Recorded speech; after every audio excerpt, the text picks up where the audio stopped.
우리의 기도를 들으시는 하나님 아버지, 하나님의 권능을 우리가 바라봅니다.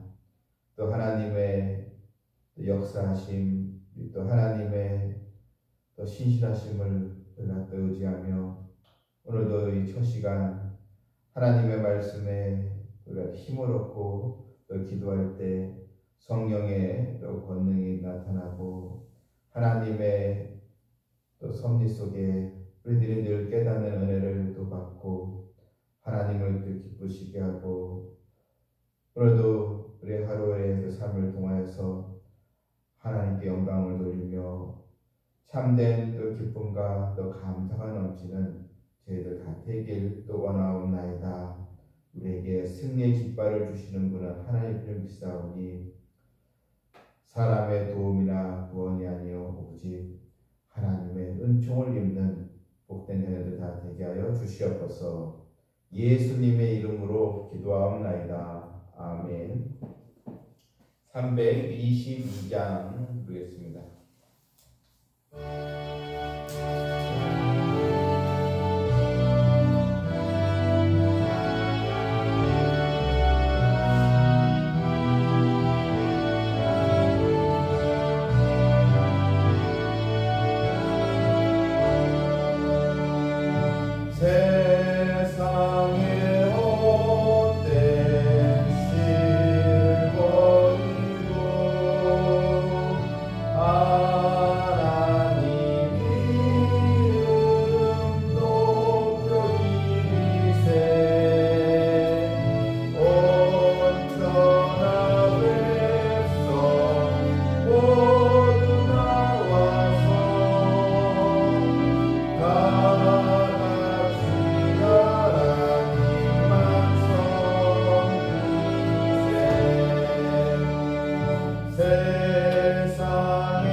시편 60편입니다. 1절 12절 말씀입니다.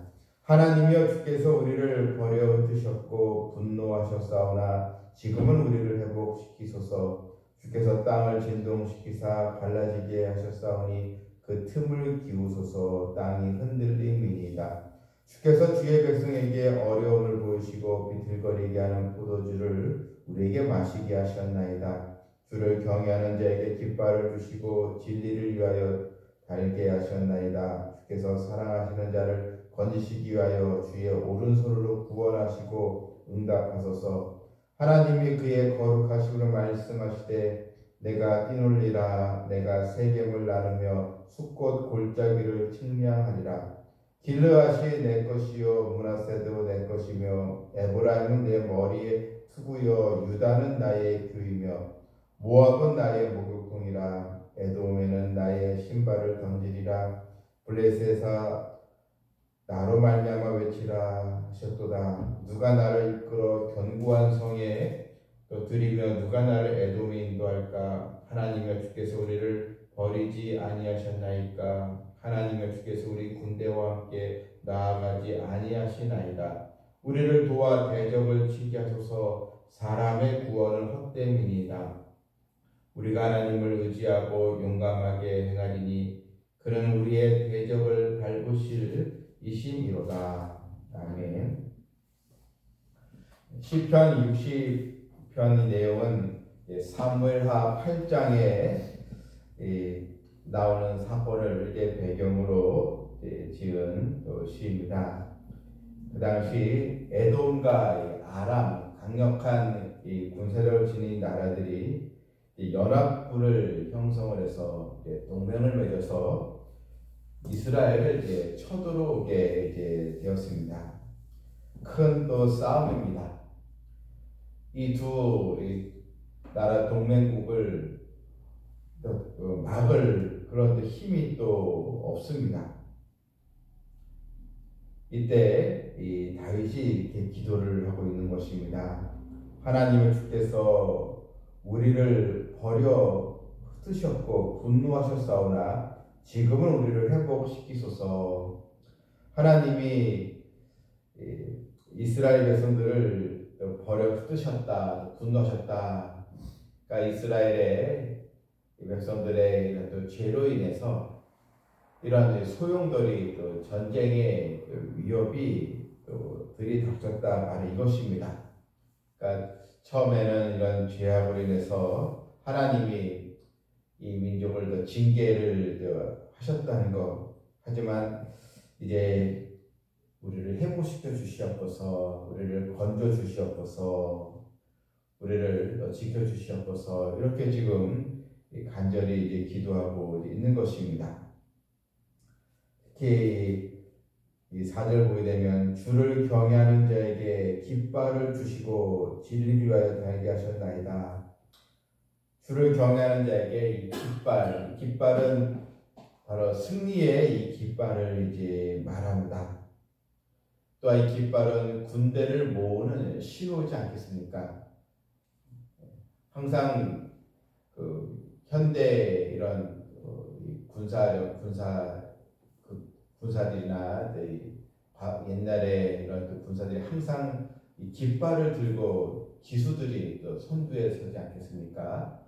이제 이 승리의 이 깃발, 또 군대를 또 다 모으는 또 신호이기도 하는데, 하나님께서 주를 경외하는 자에게 깃발을 주신다.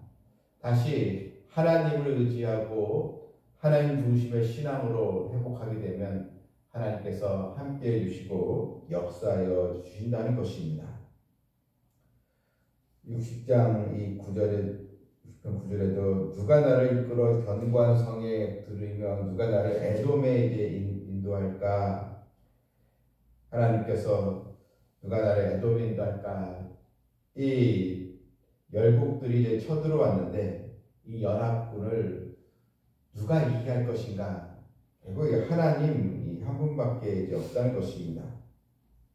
사람의 힘으로는 이스라엘 자체의 군사력으로는 도저히 감당할 수 없는 이런 싸움입니다. 하나님께서 도와주지 아니하시면 승리할 수 없는 그런 싸움이고, 이스라엘은 패망할 수밖에 없는 그런 상황에 다윗이 간절히 지금 기도하고 있는 것입니다. 나중에 요압이 이끄는 이 군대가 에돔을 완전히 격파함으로써 이스라엘이 승리를 거두게 됩니다. 특별히 우리가 이 11절 말씀 보게 되면 우리를 도와 대적을 치게 하소서, 사람의 구원은 헛됨이니이다. 여러분, 사람의 구원이나 도움, 물론 우리가 살아가면서 서로 돕고 또 서로 또 배려해 주면서 그런 도움이 사실 필요합니다. 그런데 우선순위가 중요하다는 것입니다. 하나님을 제쳐두고 또 하나님께 기도하지 아니하고 하나님의 긍휼을 바라지 않고 인간적인 수단과 방법을 먼저 찾고 나가는 것은 결국 도움이 되지 않는다는 것, 유익이 없다는 것입니다. 이 사람의 이 구원은 헛되다. 여러분, 하나님의 도움 없이는 아무것도 할 수 없는 것입니다. 우리가 개인적으로 기도해야 될 일들, 또 가정을 위해서 기도해야 될 일들, 바로 하나님의 섭리, 하나님의 또 인도하심이 있어야 하는 것입니다. 싸움은 군사들이 또 합니다. 또 병력들을 모아서 싸우지만, 그런데 그 싸움을 이기게 하시는 분은 하나님이시라는 것입니다. 또한 이 전쟁이라는 것이 그냥 강한 이 군사력, 무슨 좋은 무기가 있어서만 승리한 것이 아닙니다. 우리 인생의 모든 이 일들, 우리도 어떻게 보면 마치 내가 싸워야 할 그런 또 다퉈야 할 그런 전쟁 같은 일들이 많이 우리 삶에도 일어납니다. 이럴 때 나의 한계 때문에 좌절하는 것이 아니고, 또 내가 또 도움을 받아야 할 사람들이 없다고 해서 실망하는 것이 아니라, 나에게는 나의 기도를 들어주시고 승리의 깃발을 주시는 하나님이 계십니다. 오직 승리는 하나님께 속해 있다는 것. 그러므로 주를 경외하는 자, 본문 12절에도 우리가 하나님을 의지하고 용감히 행하리니 하나님을 의지하고 담대함으로 나가면 되는 것입니다. 우리에게 승리의 깃발을 또 주시고 우리를 하여금 하나님의 도움을 얻도록 또 믿음을 또 주시는 우리 하나님을 오늘도 소망하면서 하나님의 섭리 가운데 하나님의 구원의 역사를 찬양하며 하나님께 영광 돌리는 우리 성도 되기를 주님의 이름으로 축원합니다. 아멘. 하늘에 계신 우리 아버지여, 이름이 거룩히 여김을 받으시오며 나라가 임하옵시오며 뜻이 하늘에서 이룬 것 같이 땅에서도 이루어지이다. 오늘 우리에게 일용할 양식을 주시옵고 우리가 우리에게 죄 지은 자를 사하여 준 것 같이 우리 죄를 사하여 주시옵고 우리를 시험에 들게 하지 마시옵고 다만 악에서 구하시옵소서. 나라와 권세와 영광은 아버지께 영원히 싸움나이다. 아멘. 오늘도 우리의 기도를 들으시는 하나님을 찬양하며 함께 기도합니다.